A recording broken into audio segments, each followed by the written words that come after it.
அனைவருக்கும் வணக்கம். நம்ம இப்ப பார்க்க போற பாடம் 14 கீழ்கணக்கு நூல்கள் பார்த்துட்டு இருக்கோம் இல்லையா? சென்ற காணொளியில 14 கீழ்கணக்கு நூல்கள் எத்தனை வகை அப்படின்றத நம்ம பார்த்தோம். இந்த காணொளியில நாலடியார் பார்க்கலாம். நாலடியார் என்பது என்னன்னா திருக்குறளுக்கு அடுத்தபடியான நீதி நூல் இல்லையா? அப்போ அந்த நாலடியார் நமக்கு சொல்லப்படும் செய்திகள் என்ன, அறம் சார்ந்த செய்திகள் என்ன அப்படின்றத இந்த காணொளியில நம்ம பார்க்குறோம்.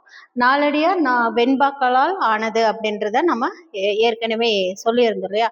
சரி, இந்த நாலடியார்ல இருக்கிற இந்த செய்யுள் பகுதி நமக்காக என்ன தருது அப்படின்னு பார்த்தோம்னா, நல்லோருடன் சேரும் நட்பு எத்தகையதாக இருக்கும் அப்படிங்கிறத பத்தி சொல்லுது. அப்போ நம்ம ஒரு நட்புறவை தேர்ந்தெடுக்கிற ஒரு கடமை நம்மளுக்கும் பொறுப்பும் கடமையும் இருக்கு இல்லையா? அந்த பொறுப்பு எப்பேற்பட்டதா இருக்கணும் அப்படின்றத இந்த பாடல் மூலயமா நம்ம தெரிஞ்சுக்கலாம். என்ன அப்படின்னு பார்த்தோம்னா, கல்லாரே ஆயினும் கற்றாரை சேர்ந்தொழுகின் நல்லறிவு நாளும் தலைப்படுவர் தொல் சிறப்பின் ஒன்னிற பாதிரிப்பு சேர்தலால் புத்தோடு தண்ணீருக்கு தான் பயந்தாங்கு அப்படின்னு சொல்றாங்க இல்லையா? அழகா சொல்லியிருக்காங்க.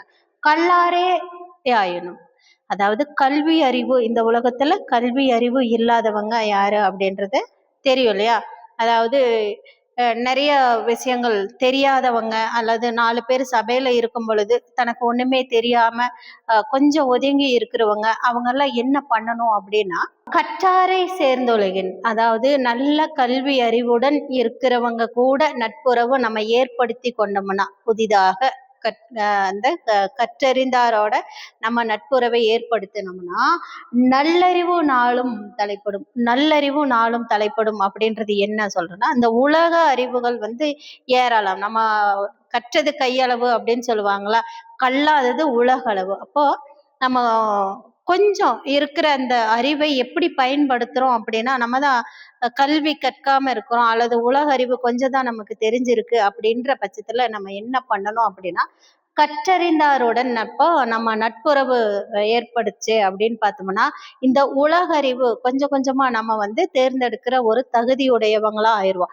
இப்ப நம்ம தகுதி அப்படின்றது எப்படி அப்படின்னா, நம்ம படிக்கலைனாலும் பரவாயில்ல, கல்வி அறிவு நிறைய புத்தகங்களை படித்து நிறைய கல்வி அறிவு இல்லைன்னா கூட பரவாயில்ல, அது எப்படி மேம்படும் அப்படின்ற ஒரு சிறந்த நல்லறிவை இந்த இடத்துல கற்றாரை சேர்ந்தொழுக வேண்டும். அப்ப கல்வி நிறைய கத்துக்கிட்டவங்க கூடயோ நல்ல அறிவுடன் பேசக்கூடிய நபர்களோடும் நம்ம நட்புறவு கொண்டோம் அப்படின்னா நம்ம அறிவு மேம்படும். இந்த அறிவு எதுக்கு மேம்படும் அப்படின்னா, சான்றோர்கள் இருக்கும் இடத்தில் நம்ம ஒதுங்கி உட்காரவோ அல்லது தெரியல அப்படின்னு சொல்லி எப்படி மனப்புழக்கத்துடன் இருக்க வேண்டிய அவசியம் இருக்காது. ஏன்னா நம்ம கற்றறிந்தாரோட நட்புறவோட இருக்கோம்.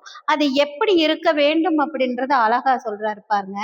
தொல் சிறப்பின், இந்த பழைய சொல்படி அந்த சிறப்புப்படி அப்படின்னு பார்த்தோம்னா, ஒன்னிற பாதிரிப்பு சேர்தலால் புத்தோடு தண்ணீருக்கு தான் பயந்தாங்க அப்படின்னு சொல்றாங்க. அப்ப இந்த ஒன்னிறை பாதிரிப்பு அப்படின்றது, இந்த பாதிரிப்பு அப்படின்ற ஒரு வகை பூக்கள் இருக்கு இல்லையா? இந்த பூக்கள் இந்த புத்தோடு அப்படின்ற இந்த மண்பானை இருக்கு இல்லையா? அந்த மண்பானையோட சேரும் பொழுது அதுல அந்த தண்ணீரை நம்ம சேர்த்து வைக்கிறோம் அப்படின்னா, ஊற்றி வைக்கிறோம் அப்படின்னா, இந்த பூக்களையும் அந்த மண்பானையில நம்ம சேர்க்கும் பொழுது அந்த தண்ணீரே மணமா இருக்குமா. அதாவது அந்த மண்பானை என்பது முதலில் சாதாரணமாகத்தான் இருக்கும். ஆனா இந்த பூக்களோட சேரும் பொழுது அந்த தண்ணிக்கும் சுவை அதிகம் இருக்கும் இல்லையா? அந்த மாதிரிதான் இந்த கல்வி அறிவு அப்படிங்கிறது எப்படி ஒண்ணுமே இல்லாத இருக்கிற அந்த பானைக்கு இந்த பூக்களோட சேர்ந்து அந்த மனமும் சேர்ந்து அந்த தண்ணீரை சுவையுள்ளதா ஆக்குதோ, அது போல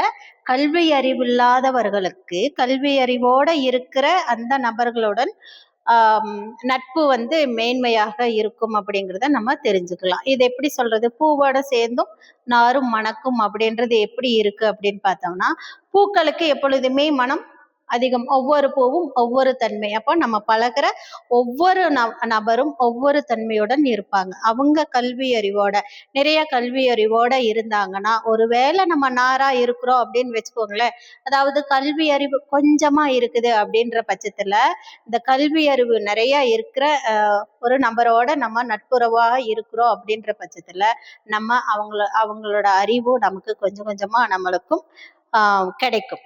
அப்ப சொல்லுவாங்க இல்லையா, நீ யாரு அப்படின்னு சொல்லுங்க, உன் நண்பரை நான் சொல்றேன், சாரி உன் நண்பர் யாருன்னு சொல்லு, உன்னை நான் யாரு அப்படின்னு சொல்றேன் அப்படின்னு சொல்றாங்க இல்லையா.